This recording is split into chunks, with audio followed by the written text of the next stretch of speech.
This is a presentation really focusing on blackleg, and I think to me, blackleg is the most important disease of canola in Canada, and I'll tell you why. It's also probably the most destructive disease of canola worldwide. And so we'll be talking a little bit about why that is, why is it coming back, and even if, we'll see if people even recognize it or remember what it is. In fact, many years ago, I was doing a disease survey, and I stopped on the side of the road and talked to someone, and they said, I'm surveying for blackleg, and they directed me to the local feedlot, but totally different. So who here remembers West Star, the variety of West Star? A few hands. Yeah, everyone with gray hair, topaz, stuff like that. That variety, I guess it was, the most popular, most seeded varieties in Canada, is absolutely susceptible to blackleg. And so blackleg will absolutely wipe out that crop, or that particular variety, and a bunch of other varieties. And so when blackleg first became present in Canada, it's actually an invasive organism. It's not something that originated here. A bunch of extension information was put out regarding, how to recognize this thing. In my office, I still have some old Riker mounts and things that were sent out to producer groups and the farmers and so on, agronomists, with samples of the disease, and a picture, including that one that we see there. And that picture actually was at the Calgary airport. And what it shows is sort of the typical blackleg lesions. And what I'm trying to point out here is a light-colored lesion that you can kind of see sort of towards the top of the picture there, a sort of cream color inside, a dark border on the outside of that, some dry cankering. So it's like it always has a sort of a woody texture, it's never mushy. And you can't see it here, I guess, but on the inside of that are some little tiny spots, pycnidia, or we used to call them pepper spots, that kind of thing. That's the classic picture that's also in the textbooks and so on.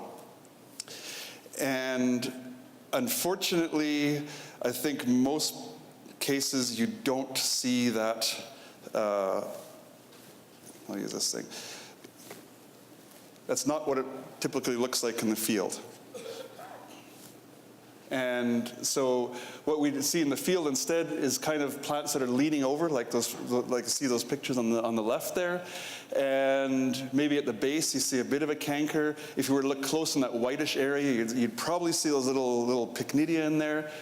But gee, it looks a lot like Sclerotinia, right? It's kind of whitish.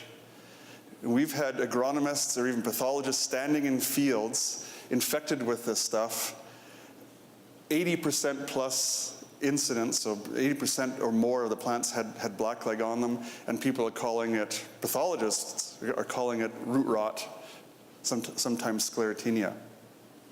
And this was, over the last few years. It's a forgotten disease, I think, because people don't remember it. All varieties, supposedly, or almost all varieties, are moderately resistant or resistant to blackleg. We've pretty much forgotten about it. Not only have we forgotten about it, but it seems that the symptoms of the disease are also changing. Over the last few years, I'd say maybe 5-6 years, we started to see symptoms like this, where you didn't really have a very discrete lesion. You just saw light-colored discoloration, so whitening or cream color of the stem. And if you looked inside that stem, you'd see these little pepper spots in there. If there were humid conditions, those spots might be a little bit pinkish, and what that is the blackleg organism oozing out some spores. Those get dry and it has kind of a pinkish coloration, but the crops don't lodge, anything like that. And these symptoms are actually sort of what classically, if you look in the plant pathology texts and so on, it was normally associated with something called what we used to call the weakly virulent strain of blackleg. Now it's considered a separate species called Leptospermae biglobosa. But when we isolate off of that, when we pull the fungus out of that, we get often or usually what we used to call the virulent strain, or Leptospermae maculans, blackleg fungus. So the disease is back, and the symptoms tend to change. So how do you tell? How do you know that that those 80% of those plants are blackleg and not Sclerotinia or root rot or something else? And so I put this slide in. This is probably the most important slide of this presentation, or one of the two. And what I want everyone to have a look at is that darkish discoloration on the inside of that stem. You can see that there's sort of a, maybe about the 11 o'clock position, there's a little blackish line coming out. There's something coming out about 6 o'clock. And if you can see close, you look sort of under the rind of that, there's some darkening sort of going just under the skin, under the epidermis, I guess, of that stem. That is the blackleg fungus that you can actually see, or you can see the plant's reaction to that when you take a pair of clippers, like pruners that you use for your apple tree or whatever. Clip that off at the base of the stem and take a look for it, and also look for that color. That color is very, very important. If it's that kind of a blackish, sometimes it goes to a blue-black color, not brown, that's blackleg. That's how every canola variety in the country has been rated for blackleg disease, and that's how you can tell, or one of the ways that you can tell blackleg. Now there are pathologists, in fact, I was at a meeting yesterday where there were some rather loud arguments, whether this is true or not.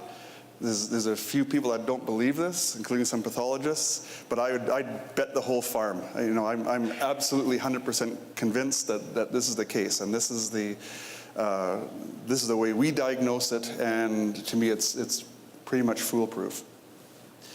The other way, especially if you're trying to differentiate between Sclerotinia and blackleg, Sclerotinia being very common, especially this year, is to grab that stem or piece of stem, and you're not sure, and just roll it. So put it between the palms of your hands and just roll the thing together and crush it.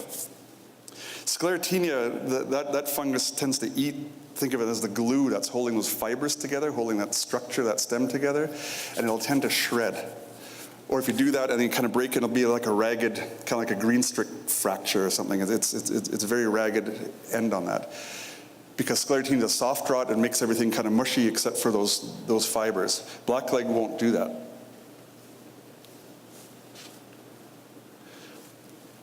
You can also go into fields and almost any variety, and you can see things like that on the leaves. You look on the leaves, especially if it's, say, in the rosette stage, and you'll see light-colored lesion, black things on the inside, dark-colored border. It's very, very common to get blackleg lesions on leaves, even in some resistant varieties.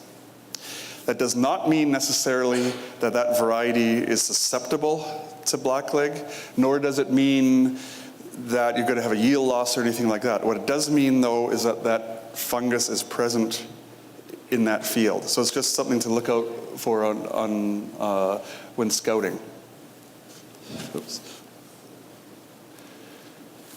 And of course, there's the possibility of seed infection.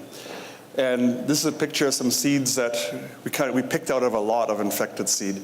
Normally it doesn't look like this. Normally, you can't tell an infected seed from a non-infected seed by looking at it. These are all shriveled. On some of them, you can see actual fungal structures on it, even some whitish discoloration from the actual organism growing on it. The only way really to tell, there's a couple of good ways to tell if seed is infected. One is a thing called a blotter test that's offered by pretty much all the seed testing labs. They take that seed, they put it on a blotter and either apply a herbicide or freeze it and then let the fungus grow out of that.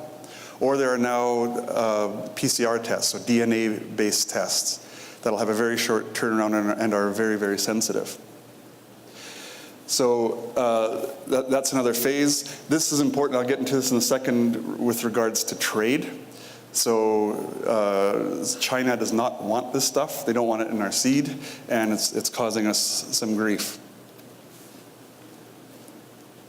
So, as I mentioned before, there's two species of fungi that cause blackleg. One is called Leptosphaeria maculans. That's the virulent strain. We used to call it Leptosphaeria biglobosa, the weakly virulent strain. In this part of the world, so Western Canada, Canada, we have both of these species here. That's not true everywhere in the world.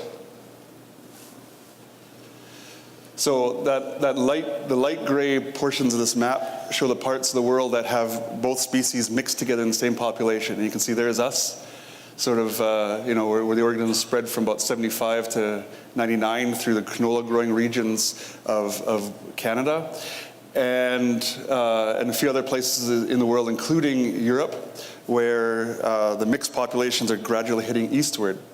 But notice that China, dark gray, does not have Leptospira maculans. It's only the weakly virulent strain. And Australia only has the aggressive strain. So because we have Leptospira maculans in our fields, and Australia has Leptospira maculans in its fields, that means it's in their export crops. And that has caused the Chinese import-export authorities to slap some pretty onerous restrictions on imports of blackleg into China. And so, it behooves us to limit the severity and the spread and how much blackleg gets into our seed crops. And there's a few other things that are going on as well. But it's an important thing that's happening right now that sort of can be controlled largely at the grower level. So this next little section of my talk, I'm going to start presenting some survey data. And what this is some folks in the crowd here that have participated in this. What it is we target a number of fields in Western Canada, including Alberta, including this area, and we follow the same procedure across the country, walk into fields, collect a number of plants, and assess how much blackleg is on it, and assess how many, we look at the other diseases as well. And so this is part of a larger effort that's administered by the Canola Council of Canada. The chain behind this starts talks between the agriculture ministers and even the Prime Minister of Canada and the Chinese government. And why we're doing surveys is because the Chinese noted that we don't really have, and especially in Alberta, we don't really have very good information of how much blackleg is present in Canada and where it is. And so we've been surveying now for the last 3 years, sort of using this uniform system. This is the last year that we'll be doing this particular style of survey, with the help of a number of collaborators that you see listed on the bottom there: Ag Canada, municipalities, applied research associations, including Farming Smarter, and so on. We'll work backwards. Starting in 2012, what we did is looked at about 188 fields in Alberta, across pretty much the entire canola growing area in Alberta. Fields are picked randomly, so there's no sort of selection of fields, or it's my field or your field, or I don't like that guy, or something like that. Nor did we know what the variety was. Went into fields, pulled 100 plants out, and evaluate those for blackleg. Difference was this year. I just mentioned that people don't really recognize blackleg anymore. We think, including agronomists. We asked all surveyors to return every stem that they picked in those 188 fields to our lab in Vegreville. So we sat there for a few months looking at 190,000 almost canola stems and evaluating those for blackleg. About the same 2 or 3 people did everything. And we've retained all our samples over the years for confirmation of the species by PCR. That goes to the Canadian Food Inspection Agency, and we still have those samples as well. And the output is this kind of thing. This is the kind of information that gets fed to the Chinese government, where a map of Canada is produced, sites are noted, the sites with high disease severity are plotted on a map. It's a bit hard to see, but you can, the story that's telling us pretty much is that blackleg is spread across the entire canola growing area of Alberta. There are no areas really that are spared to any great extent. What this graph shows, or what this image shows, is the incidence of blackleg across Western Canada from 2003 to 2012. Saskatchewan, Manitoba, those are the bluish and the purple or fuchsia colored lines have been regularly surveying since '03 to the present day every year. Alberta's the bad boy of the three provinces. We do it inconsistently, and in fact, we're only showing here from 2010.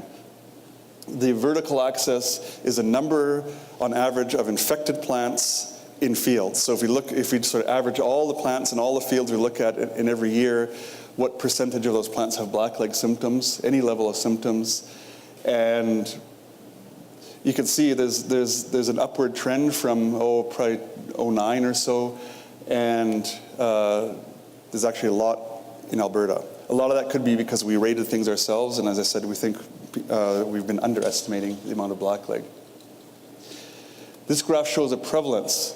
So prevalence is if I walk into a field and if I find even one stem of a canola plant infected, that field gets checked off. And so what percentage of fields have any level of blackleg in them at all?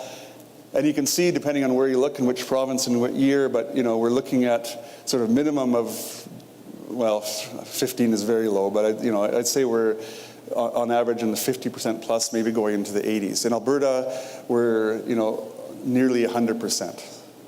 So pretty much any field you walk into, on average, will have blackleg in it.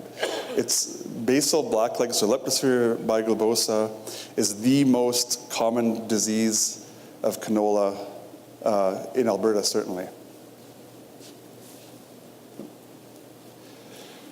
So this is a map that was produced a few weeks ago from the survey data we collected on blackleg in this past season, 2012.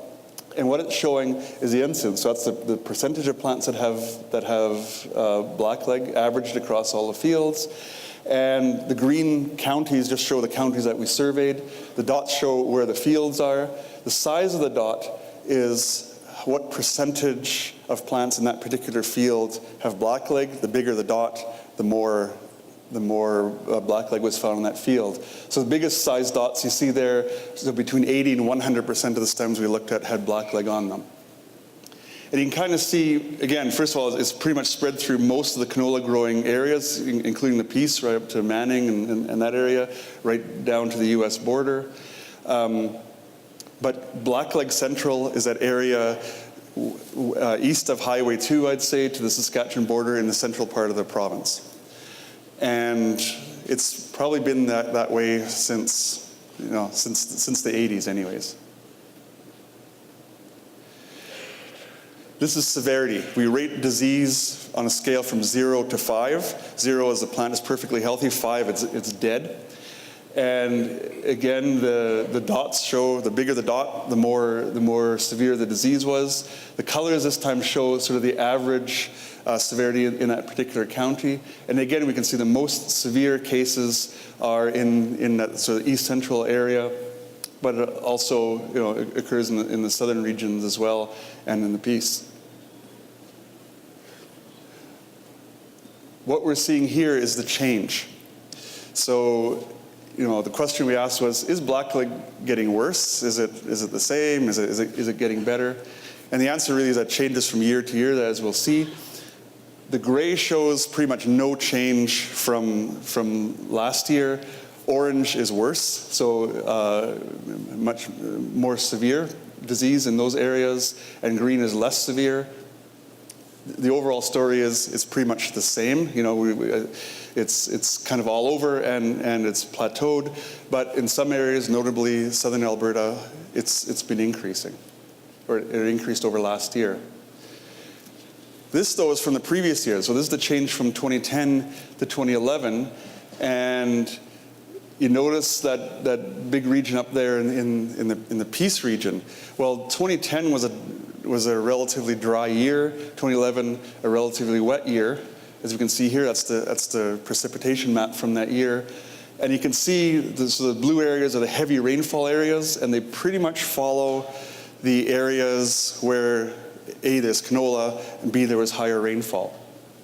So blackleg, in addition to needing, a crop to eat, the fungus has to be present. We need the weather conditions in order to make it happen.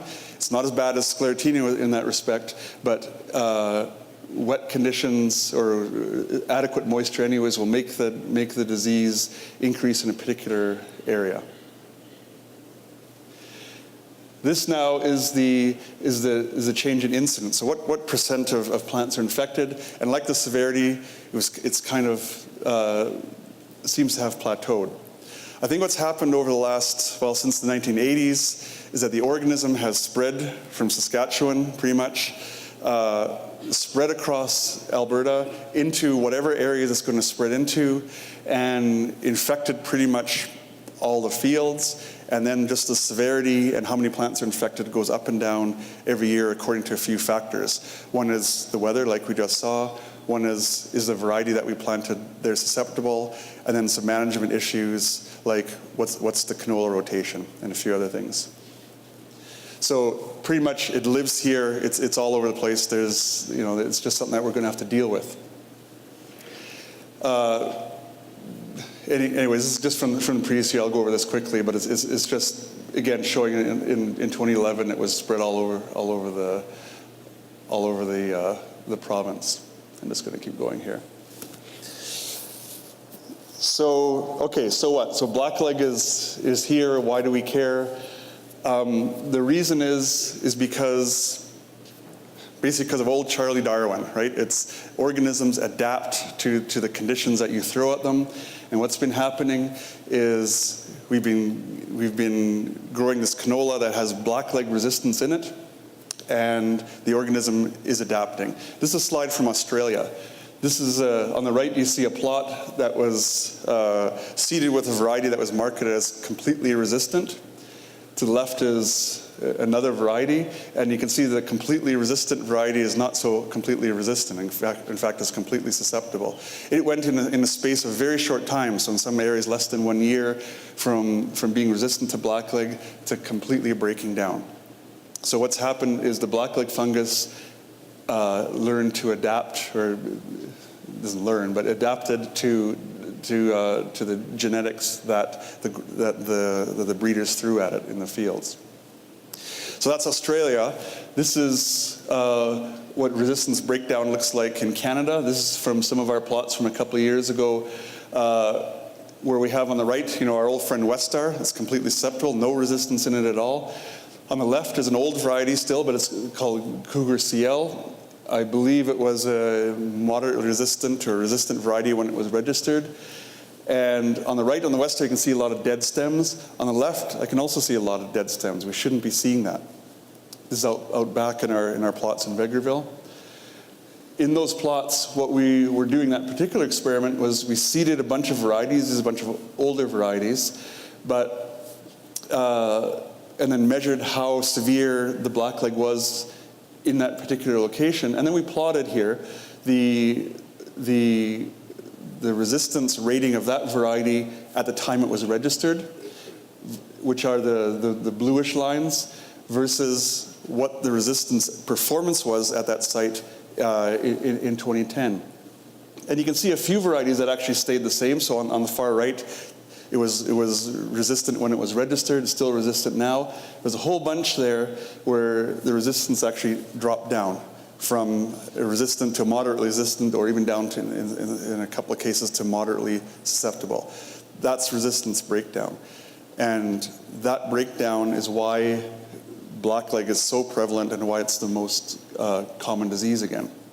It doesn't only happen in production or in research plots. This is a field near Irma, and all the crops in the area, or most of the crops in the area, were kind of looking like that at that time. Like the crop on top of that knoll there. But we had huge patches of that reddish brown death of plants. And when we waded into there and took a look at the plants, we saw stuff like this, where plants leaning over or lodged over, cankers at the base, and when we cut at the base of the stem, hopefully you can see little blackening on the inside. There's all blackleg. There's a very high incidence of blackleg in that field. So it's happening with the blackleg fungus because the blackleg fungus is a sexually reproducing organism. This is just a shot of the spores, or one of the spore forms called Ascospores. This is, these things are produced on crop residue, on stubble, and when they're produced, they can be windblown. They can be windblown for many miles, and they'll spread quite a distance. And they're born on material, so they're formed after the second year after you plant your canola crop. So, if you can think of canola stubble you might find in a field that's from 2 years ago, it's kind of like a little woody piece of driftwood or something like that, very hard. And that can take a number of years, up to 4 years usually, to degrade. That's why we had that recommendation that there be 4 years in between canola crops, which no one follows. But it was really to get rid of these things. And we're not doing that anymore. So this is a shot, this is a slide that's provided a few years ago by Murray Hartman. I use it because it's very indicative. What it shows are each of the different colored bars is a different canola rotation based really on sort of frequency of rotations in this particular area. So red is canola grown on a canola crop. Yellow is canola with something else, and then canola with something else. Green, like a 2-year break in between canola crops, 3 years, and so on. And you can see that by far, and this is true across the province, or in almost all of the province, by far the most common canola rotation is canola, something else, canola.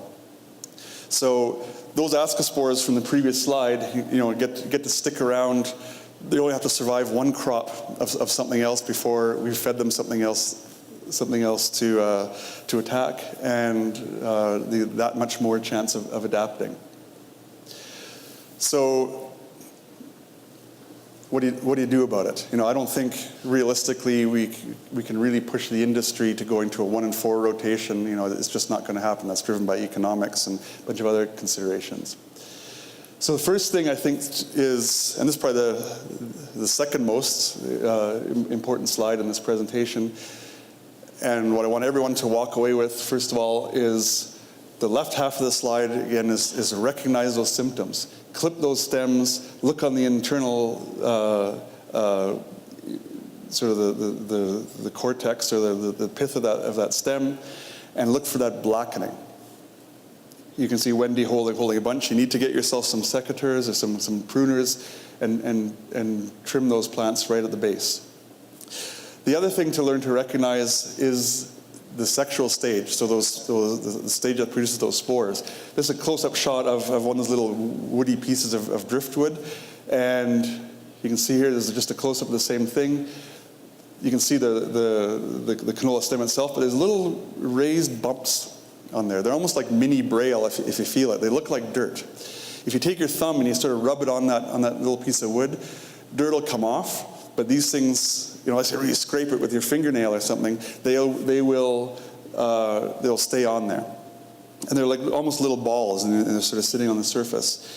If you walk into your field or a field and find 70–80% of those little pieces of wood that you pick up have quite a few of these, they're called Pseudotheis, these Pseudotheis on them, you've got quite a bit of blackleg in that particular field. So it's a very good warning that you have an issue in that field. So you've identified that you have blackleg in your field, let's say, and you've learned to recognize the Pseudotheis. What do you do about it? Well, current recommendation, of course, is if you don't want to do a 4-year rotation, is to grow another variety. And to me, this makes a lot of sense. What we're doing, we're growing variety A, putting a break in, and then growing a second variety is throwing another set of resistance genes at that organism. So it's had that year of canola and that year of off-season pretty much to reproduce and adapt and learn to consume that variety that you've thrown at it. And so then the grower comes along, seeds a different variety in, throws a number of different resistance genes at it. It doesn't know what to do with it. The blackleg stays at a very low level. It has another benefit, by the way, and if you change the herbicide type. So if you go from Roundup to Invigor or to whatever, what you're doing is you're controlling those volunteers. If you have volunteers growing in that off season, you're not really rotating as far as the disease is concerned. You know, you've seeded your variety, volunteers come up the next year, you get another food source for that thing, and then you come back with another canola variety. It's sort of constant prey for the blackleg fungus. There's no indication, by the way, that Roundup Ready varieties are more or less susceptible, or Invigors are more or less susceptible. It has nothing to do with that. It's really the herbicide interaction.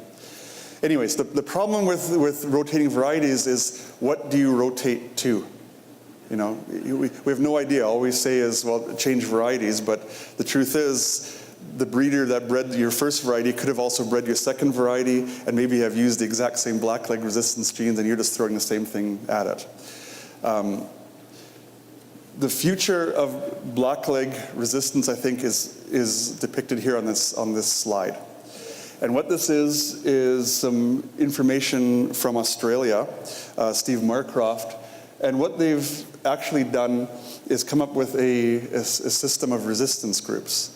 And what those are groups of varieties that react the same to specific strains of the blackleg fungus, and other groups that react differently. So you would grow resistance group A, let's call it, 1 year, and B the next year, C the next year, just so that you can know what resistance genetics you're throwing at that particular variety. What this is showing are 4 different varieties seeded onto either their own stubble, so stubble of that same variety, or a number of different varieties. The varieties seeded onto itself are those red bars, and when they change varieties are the blue bars. And you can see in each case, when you seed it back onto that same variety, you get higher severity of blackleg in those particular fields. You get lower with different varieties depending on which the variety is. But if you know what resistance group you can pick, you can pretty much, like on that bottom right-hand slide, pretty much eliminate blackleg that year from that particular field. Oh, a nice 2-minute warning sign. I'll talk fast. Thankfully, this is my second to last slide. So, okay. So there's some other management options as well. One is the seed infection issue. The Alberta recommendations probably still say treat your seed to prevent spread or reduce spread into new areas. I think that's passé now. Number one, it's spread all over the place. Number two, the latest data indicate that the blackleg, that's the role of seed in causing an infection in the field is actually pretty negligible. It's not very important at all. Another one that I don't have a lot of time to get into is fungicides. We now have a number of fungicides that we can use to reduce the amount of disease and also reduce the amount of fungus, opportunities for that fungus to adapt. There are yield advantages to applying the fungicides. Important to apply them early at the correct timing. So unlike Sclerotinia, blackleg fungicides are applied at herbicide timings. So in that rosette stage. So summary slide here. What do? Number one, we want to learn to recognize the disease. And so if you get into CanaLab or into some of the other events, please do that. It's a hands-on way of learning how to recognize the disease. Rotate the cultivars. Hopefully in a relatively short time, we'll have something approaching a resistance group system in Canada like they have in Australia. Use those fungicides that are out there. And then eliminate that green bridge, eliminate volunteers by changing herbicide systems.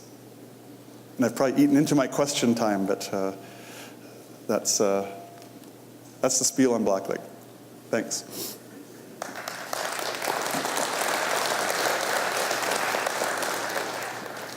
We do have time for a question or two if somebody has something specific they want to ask.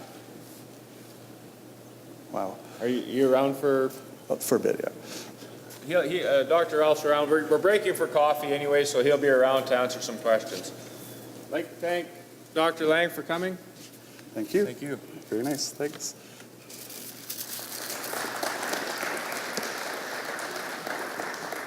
Like I said, we're going to break for coffee now, but just before we do, I'd like to thank the ACPC. They sponsored our breakfast this morning, if you got here early enough, and they're sponsoring basically the whole morning session. So I'd like to thank the ACPC and Rick Talliou in particular for sponsoring this morning.